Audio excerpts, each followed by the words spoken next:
everybody, and welcome to the Radical Candor Podcast. I'm Kim Scott, co-founder of Radical Candor and author of Radical Candor and Just Work. And I'm Jason Rosoff, CEO and co-founder of Radical Candor. I'm Amy Sandler, your host for the Radical Candor Podcast, and today we're talking about two intersecting topics. So managers who manage managers, which is a lot of managing, and quiet quitting. There's a lot of, Kim, we like to get into assonance with our words here. There's managers managing managers and quiet quitting. First, let's agree on what we mean by quiet quitting. I will offer up one definition, and I want to get your perspective, Kim and Jason, on this. From Gallup, quiet quitting is the idea spreading virally on social media that millions of people are not going above and beyond at work and just meeting their job description, end quote. And Gallup notes that this is a problem because, quote, most jobs today require some level of extra effort to collaborate with coworkers and meet customer needs. So, Kim, first of all, let me turn this over to you. How does that definition land for you? And how do you contrast it maybe from a Radical Candor perspective, what you've described as rock star mode? Yeah, at least my understanding, of quiet quitting, which is not everyone's understanding. We'll have a discussion about it. But in my understanding of quiet quitting, rockstar mode is totally different. When people are in rockstar mode, they're great at their job and they are doing a great job. They're not just meeting expectations, they're exceeding expectations, but they're not necessarily gunning for the next big job or the next promotion or whatever. So they're definitely going above and beyond, but they're not going above and beyond in order to get the next promotion necessarily. But what I think people, and I've been here in my career, and I imagine most people have, but there are times in our careers when we're doing the bare minimum not to get fired. We're not rocking the boat. We're not complaining much, but we're just trying to sort of fly under the radar screen and not get fired. And you're not going to do your best work, and you're not going to enjoy work as much when you're in that kind of mode. I don't know. What do you all think quiet quitting is? Who knows? Jason, do you know? I think since this term was just made up like a month ago, I feel we can take some liberties with how we define it. I think you are right that there's a distinction between rockstar mode and quiet quitting. I guess like the way that I think about performance within a role at work is it's sort of like a bell curve of potential performance. And a but small not percentage. Evil kind of bell curve, but mathematical. I'm referring to a horrible book. Anyway, please do continue. I'm sorry. Yes. I took us down a rabbit hole we didn't need to go down. The mathematical shape, right? There are some percentage of people who are not gunning for a promotion who can do exceedingly well in that role because they maybe have expertise that extends beyond the sort of bounds of the role, or some skill or experience that extends slightly beyond the bounds of the role that make them especially good at delivering on what's inside the role. But most of the people in a role are going to fall into somewhere towards the middle of that bell curve.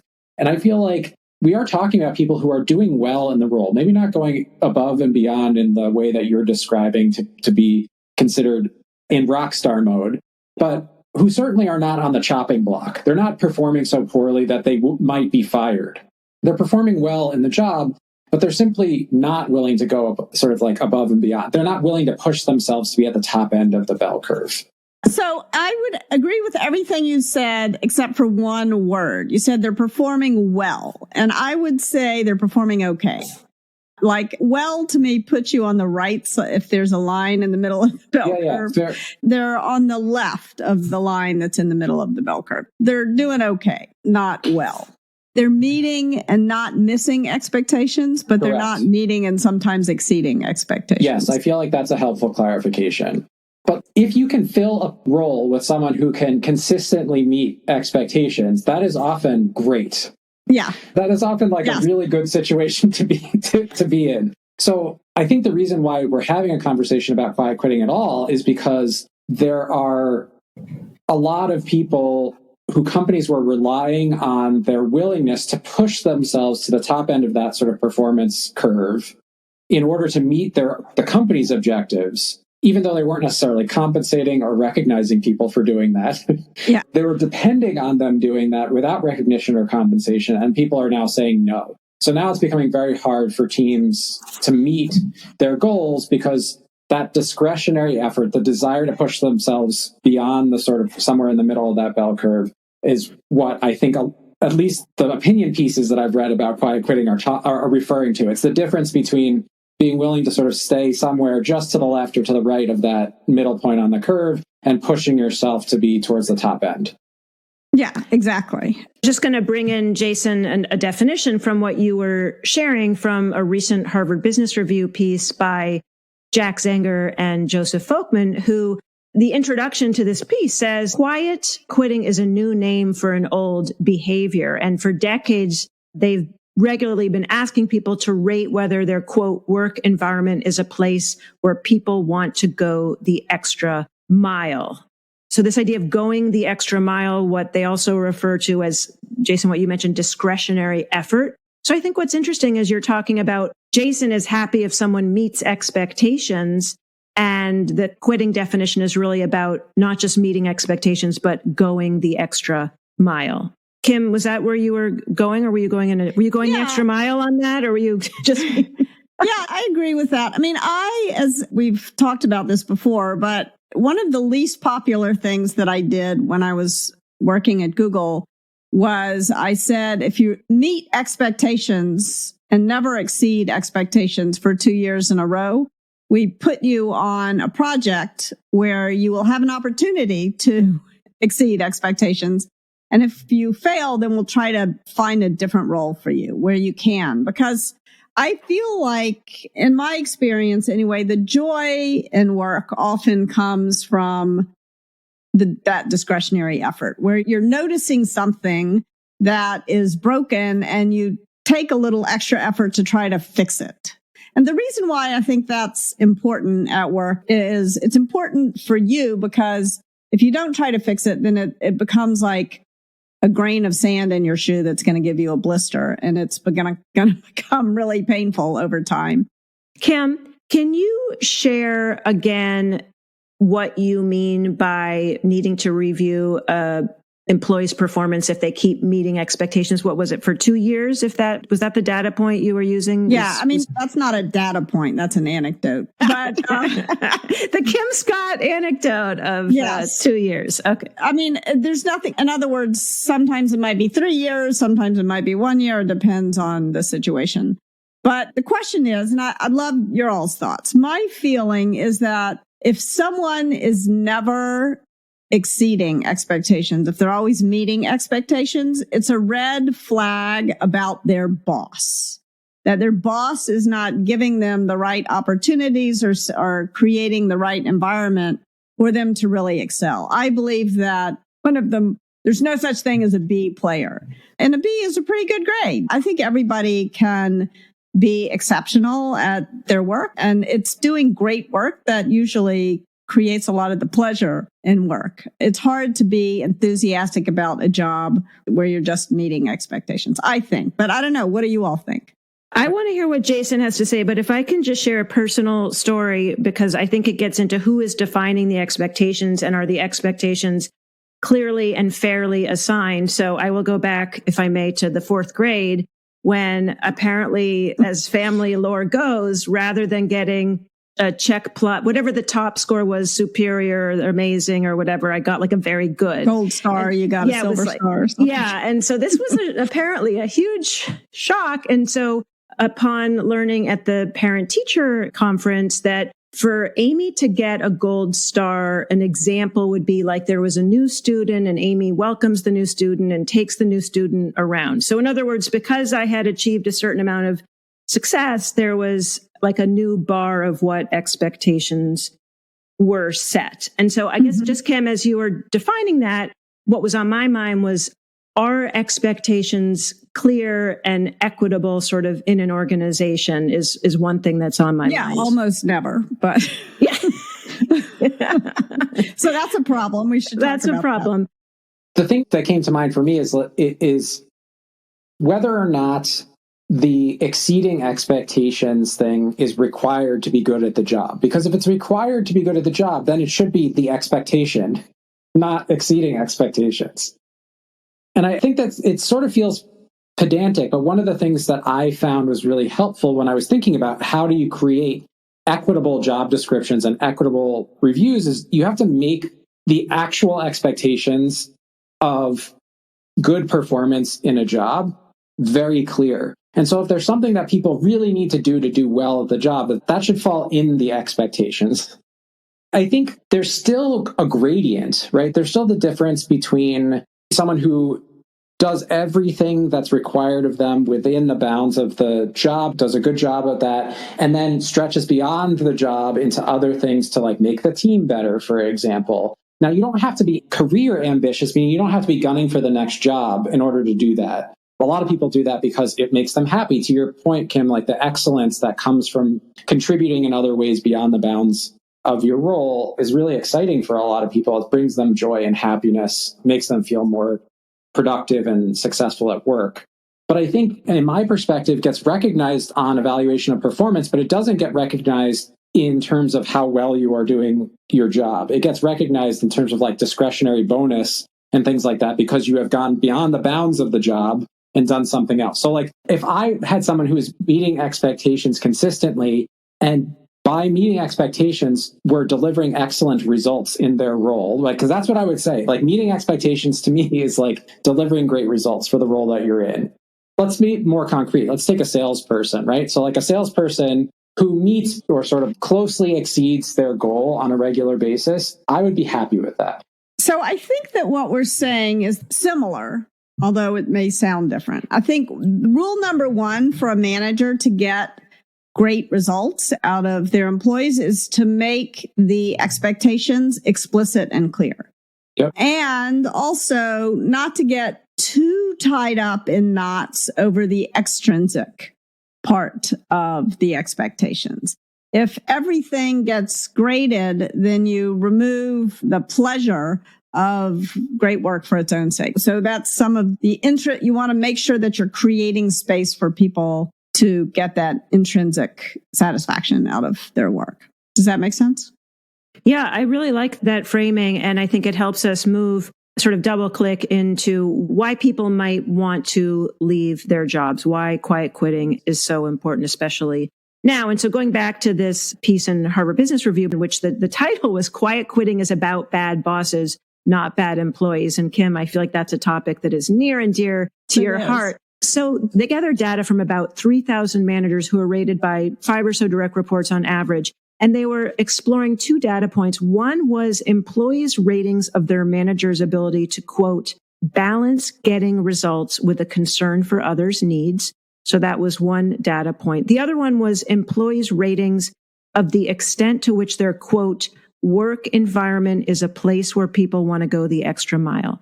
And this is what they call discretionary effort. And so what I think is really interesting is that managers who are rated the highest at balancing results with relationships. I don't like the way they put that. I don't like the way they talked about it because it implies a false dichotomy. I either worry about results or I worry about my relationships. And it implies that anything I do for my relationships is going to hurt my results. But Kim, what do you think this data suggests? Since we want to talk about managers of managers, how can managers of managers read through this article, look at some of this data, and check in with their direct reports who are managing other people? Yeah, so I want to say I totally and 100% agree with about quiet quitting that you just read.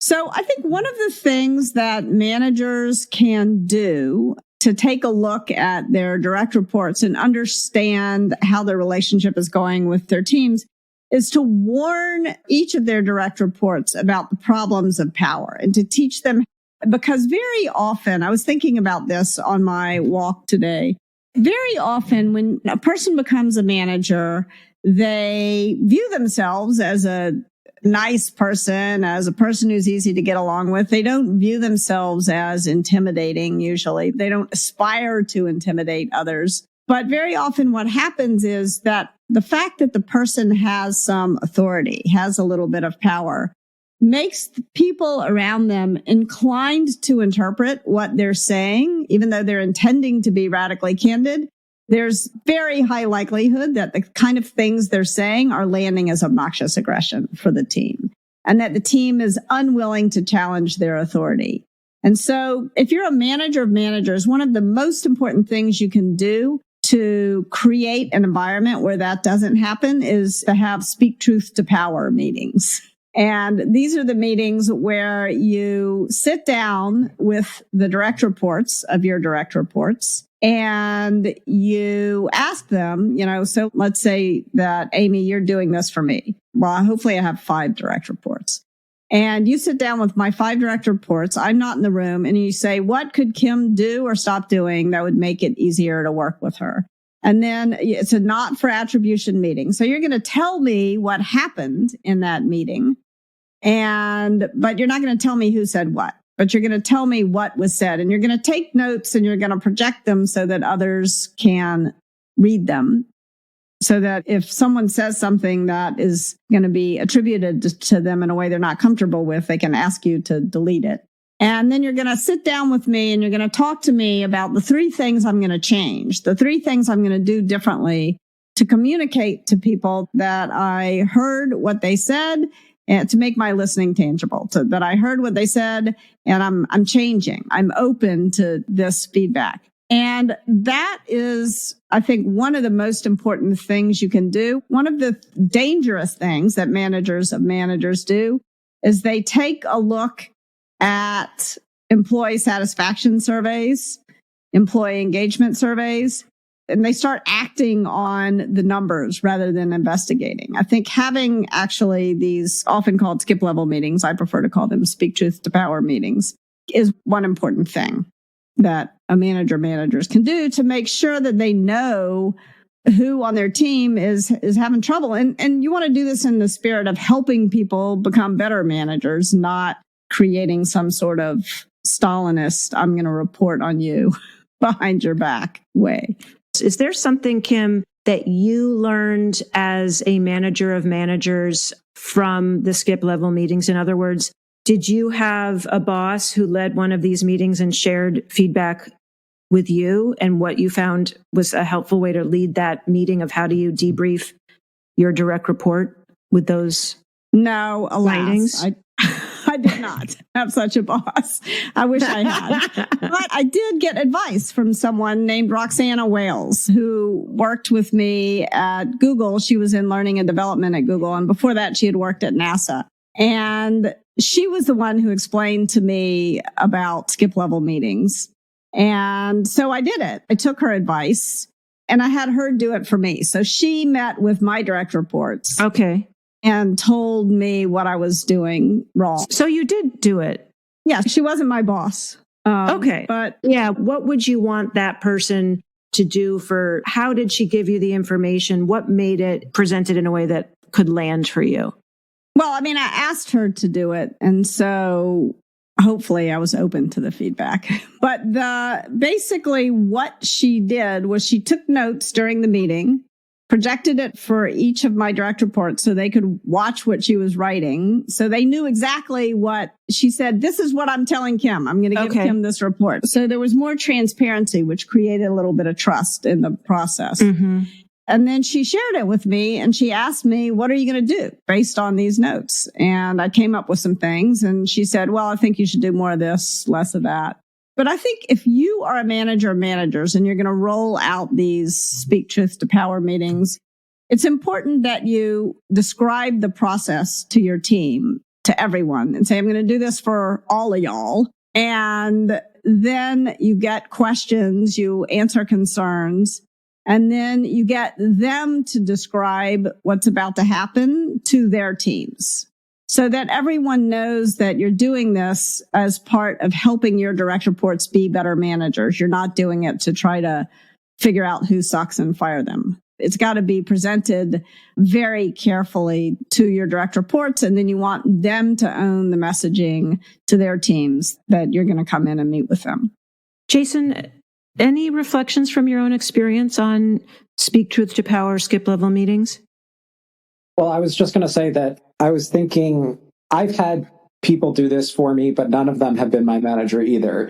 Although there was one situation where it was like an anniversary that I had, and we were all out to dinner. My boss was there, and it was sort of a joke, but he said, we all love Jason. So like that people were saying such nice things about him. He's like, we all love Jason, but like, what's one thing that Jason does that really ticks you off? And then someone told the story about how when I interviewed them, that I gave them no emotional reaction to work with. And they were so flustered by this. They felt like it completely derailed them in like the rest of the interview process. They were like, you're just inscrutable. Like I couldn't tell what you were thinking.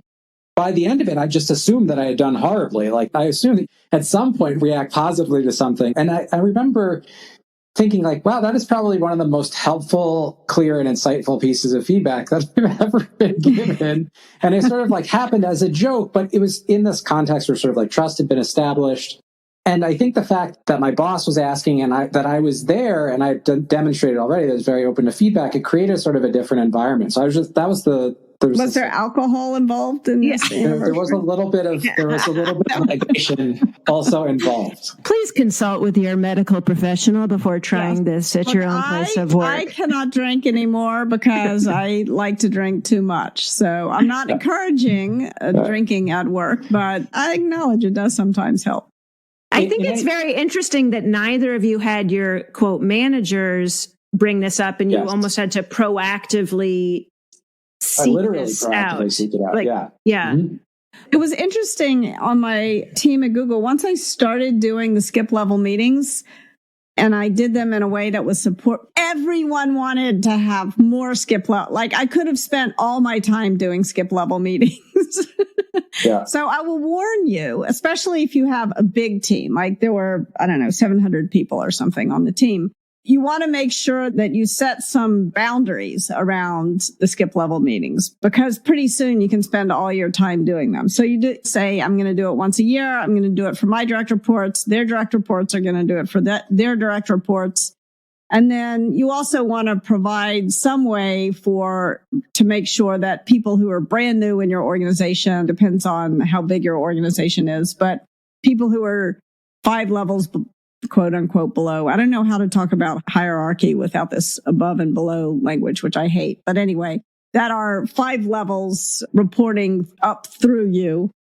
You want to make sure you create opportunities for them to come to you. And that's where sort of having an open Q&A at an all hands where anyone can stand up and ask you a question and where kind of walking around helps.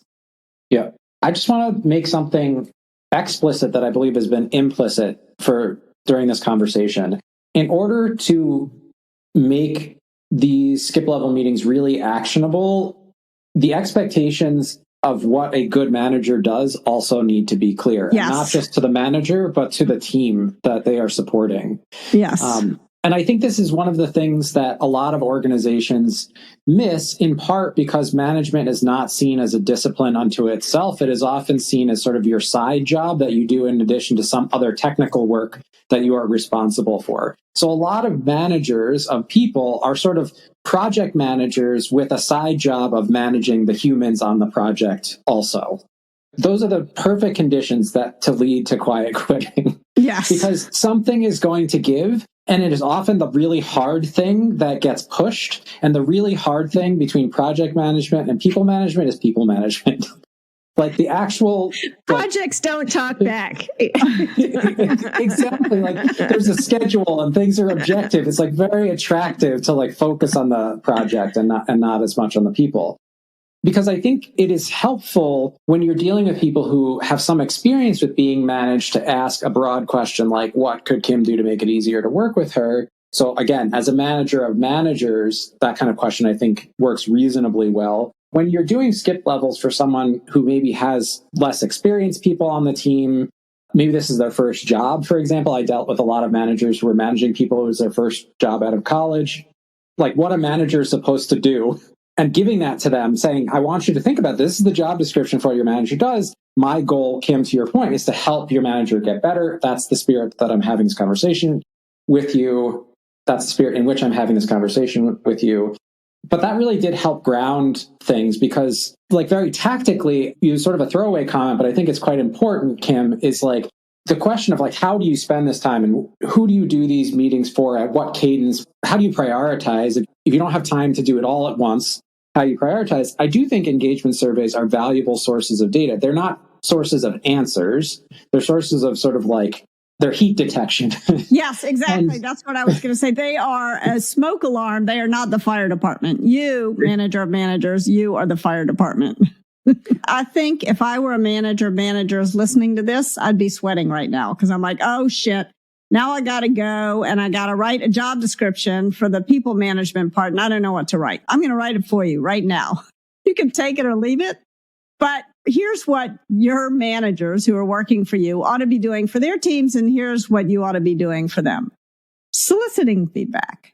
You ought to be giving praise. You ought to be giving criticism. You ought to be encouraging a culture of feedback, aka preventing backstabbing. You ought to be having career conversations. You ought to be thinking about sort of growth management. You ought to engage in some sort of growth management process. If you don't know what I mean by that, just skip it for now. We'll talk about it on another podcast. You ought to be having one-on-ones with each of your direct reports, ideally on a weekly basis. You ought to be having a very clear decision process. The decision process on your team ought to be transparent and clear to everyone. And you want to be setting goals. And if you do those things as a manager, there's more to it, but if you do those things, you're at least meeting expectations.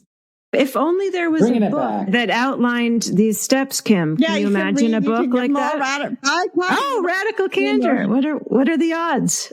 The TL do read version is what I just said. Like, it's not going to take you forever to write job description for your people managers. It's about soliciting feedback, giving feedback, helping understand people's career aspirations and setting goals if you want it, the even shorter version. Well, I think that's really helpful. I like it a lot too. And I think what's interesting, both in our definition of quiet quitting, this whole conversation around, do people need to meet expectations, exceed expectations? Number one, have we clearly defined what expectations are and what good looks like? And have we defined what the role of a people manager is? So clarity is obviously a big part of Radical Candor. One of the problems with being a manager is that you, as a manager, are likely to be the projection screen on which all of your employees project their unresolved authority issues. And what I mean by that is you are very likely to be perceived as an asshole. And even if you're like not a bona fide, but you're very likely to be perceived that way. And if you can talk, if you're a manager of managers and you can talk, and that is an isolating, upsetting thing. And very often when we are What is isolating? To be a manager of managers or to be an asshole perceived as an asshole? To be perceived as an asshole. Okay. All right. Just want to be clear. So, both things are kind of isolating, but what I meant in this case was, and very often, unfortunately, what happens is when someone is perceived as an asshole, they get frustrated by that and they start to behave like an asshole. So don't let that happen to you. And if you're a manager of managers, one of the things you can do to help your team deal with this sort of upsetting and isolating thing as everybody thinks you're a jerk is to talk to them about it. Talk to them. How are we as a team going to manage this unfair situation that most people who are managers are going to have with at least half the people on their team are going to be projecting their sort of unresolved authority issues onto you. So I think that just having that conversation and holding space for a little group therapy on this situation is another really good thing that you can do, because if you read, there's a great book written by Bob Sutton called The Asshole Survival Guide.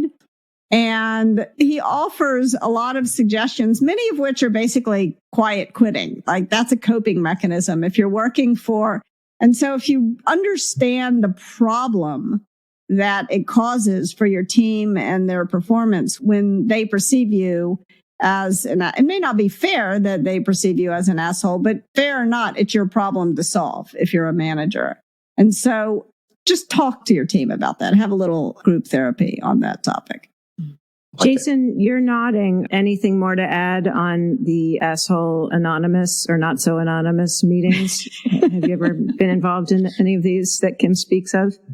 I feel like I have been guilty of this at various times because, to Kim's point, like, if you think of yourself as sort of a nice person or a good person, there's a temptation when you're told that you're not living up to your own expectation of yourself. Often this is not something someone else is setting for you, but there's a temptation to be like, okay, well, you think I'm a jerk? Now I'm really good. I'm like, I'll show you, jerk.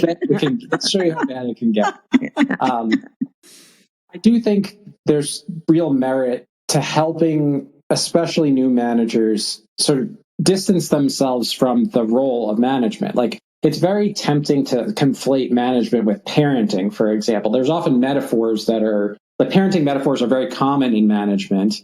It's problematic for a lot of reasons, but not the least of which is like, for many people, being a parent is a part of who they are. And so some of that carries over. You start to use that metaphor, it carries over into management. But like, seeing it as a set of skills that are separate from yourself, the things that you can get better at, I think that goes a long way to helping the sort of like assholes anonymous problem.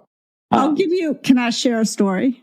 So I was giving someone some feedback one time, and his response was... Just once. Just once. Yeah. And his response was, don't worry about it. I don't listen to anyone, starting with my mother. Oh my God. Yes. So what do I wish I had said in that moment? Like, just because you had a problematic relationship with your mother doesn't mean you have to have a problematic relationship with every woman you encounter thereafter. But I think this kind of thing happens. And I don't think that I was being an asshole when I gave him the feedback. But he perceived me, or I don't think he would have called it asshole. He perceived me. He thought I was being a bitch, just like his mother. And so it was like one of those moments where, and probably his mother wasn't a bitch, by the way, but there were many levels to how problematic the moment was. One was the gender neutral, authority issue. And then the other, then you layer gender on top of it, and it became much more complicated. And so I think that's an example of what is happening to your managers. They're getting these comments. It was a hard situation for me because I was the one in the situation who had the power. And yet I felt like I was sort of being attacked unfairly.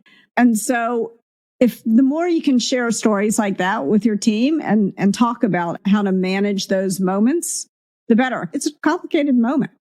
Yeah. I am going to say something which I hope we'll edit out, but I'm going to be like, let me ask Dad what he thinks of that. Jason?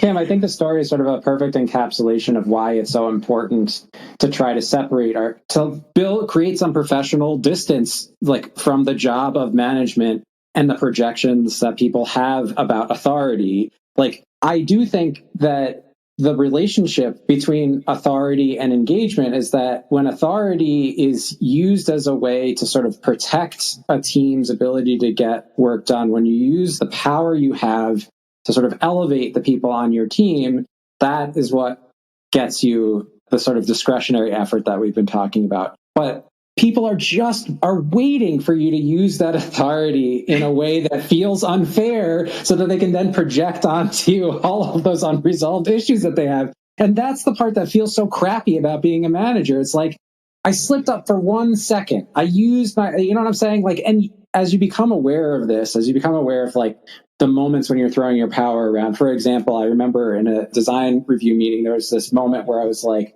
I just expressed very bluntly something like my dissatisfaction with the direction that something had taken. And I was really sitting in my own opinion. I wasn't speaking for the company. I wasn't even saying that I'm right. I was like, it's just like a bummer that we wound up right here. And I could see in that moment the crestfallen expressions on all of the people's faces. And I was like, damn it. This is just like human emotion coming out like in the moment. And I knew that I was going to have to walk that back. Like I was going to have to contextualize where that came from. And it was very hard because I I knew people felt as though I was disappointed in them when that's not what was happening. And I knew that I was going to have to manage that reaction. So as opposed to even saying, this is my intention, and I know it's not the outcome, that wasn't enough because the disappointment was still going to be there. Like the feeling they'd been scolded was still going to be there. Even though I wasn't talking about what they did, I was talking about how I felt. So I feel for managers out there who find themselves in that situation and find it really hard to dig out.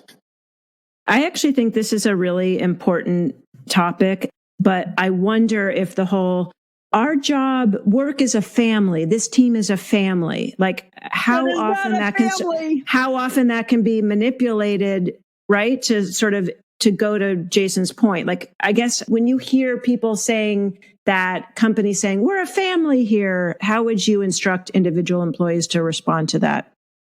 Yeah, I think it's problematic even when it's not being used in a manipulative way. But when it's being used in specifically in a manipulative way, it's designed to create a sense of obligation.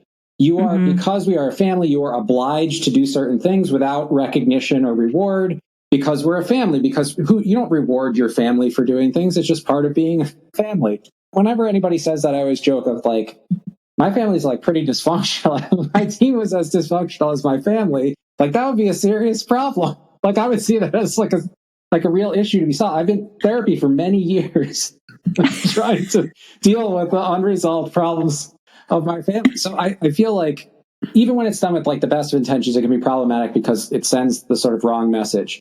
But the manipulative version of it is really terrible because it is an excuse. Often roles inside of families are unclear.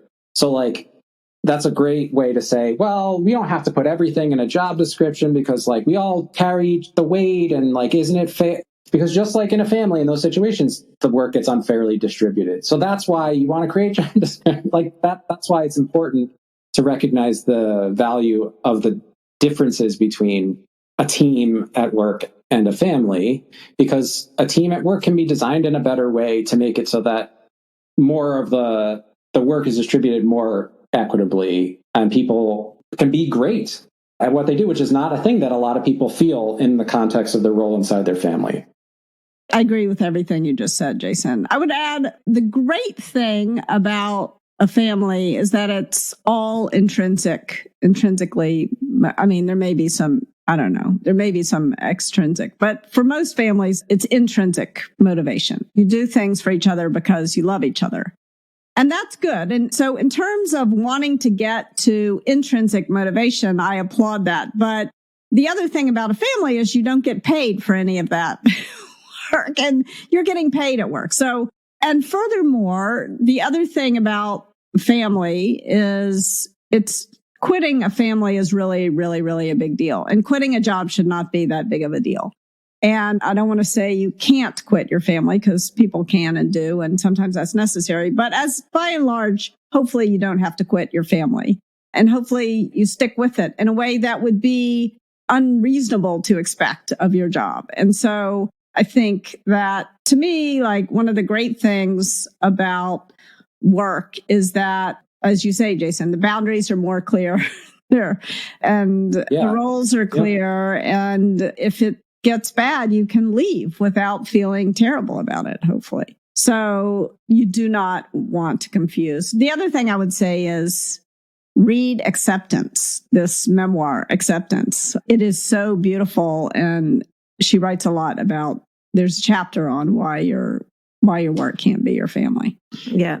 Well, I think it seems especially relevant now. So just to touch briefly on engagement, Gallup notes that the proportion of employees who are not engaged at work, it's actually the highest in a decade, about half of the U.S. workforce. And in fact, 18% consider themselves actively disengaged. These are people who, quote, tend to have most of their workplace needs unmet and spread their dissatisfaction. And a lot of that is related to what we were just talking about, clarity of expectations, people not feeling like they have opportunities to learn and grow, they don't feel cared about or connected to the organization's mission or purpose. And so, Jason, when you look at some of the data from Gallup, we'll put it in the show notes, but what does this data suggest for managers of managers who we're really focusing on for this podcast? Well, first of all, I think it's really easy to see, well, half of employees aren't engaged. So like, can I really even use this information that I'm getting back from my engagement? The engagement's so bad. Like, is this even really a signal anymore? And to them, I would say relative engagement is still really valuable. Even if you're in an industry that is declining, for example, that's going to drive engagement down. So let's pretend that the average was much higher. And you're in an industry that's declining in your area, that often drives engagement down because people feel like career prospects aren't great and things like that. There's not a lot of opportunity for growth. It's still valuable to look at relative engagement, like the engagement of one of the team, the people reporting to one manager versus the engagement of people reporting to another manager. That's still a valuable signal. Again, it's the smoke alarm. It's not the fire, but it is still really valuable to look at that. And that's why I found it so useful to make sure that the tools that I selected when I was a larger organization allowed me to differentiate between managers, for example, like the engagement score on one team versus another. And the other thing that I will say is that it's really important to treat negative deviations in engagement seriously, because the point about the sort of contagion of bad relationships with a manager, like how that affects those individual team members is one thing, but how they talk about it to like other people in your company, it's like it's going to cause a problem.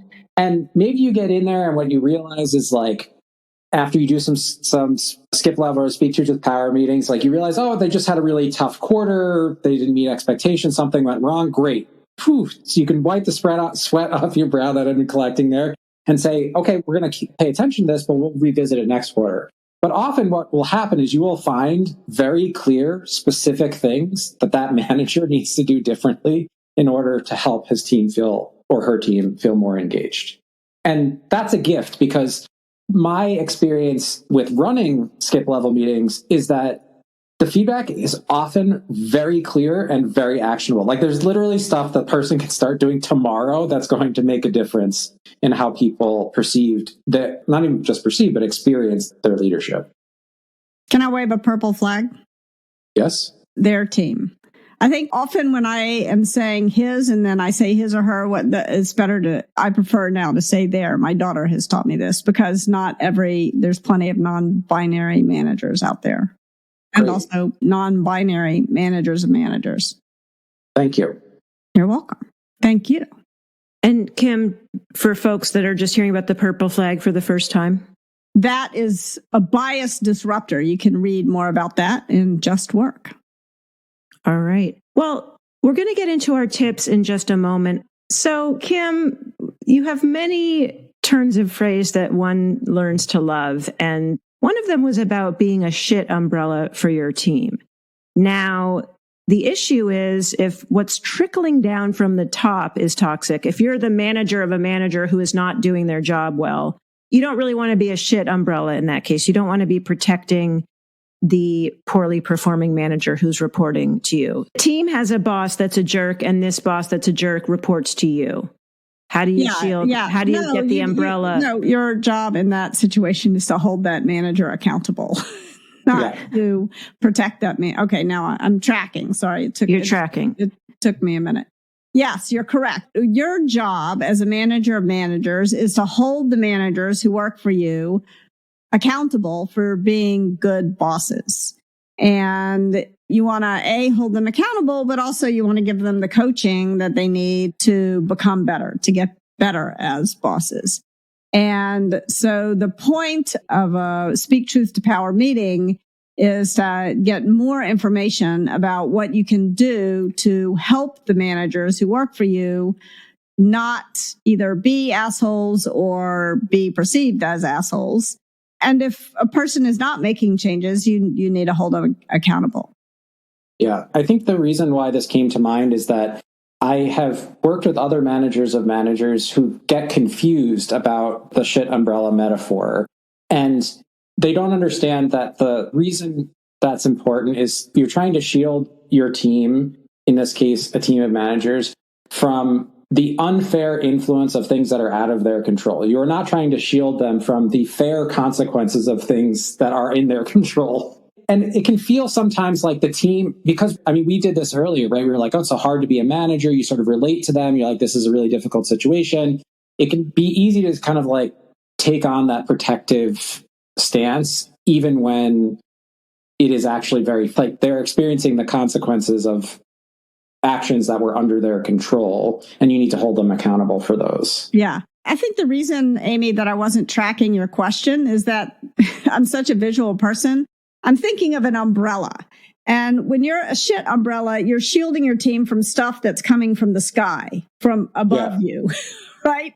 And so the idea of shit coming from under you, the last thing you want to do is hold your umbrella up and let the shit pile up underneath it. You know what I'm saying? Like, that's why I was having a hard time tracking your question. I'm like, but the shit doesn't come from underneath you. But of course, the shit actually can come from underneath you. And it's your job to be the shit sweeper for your managers.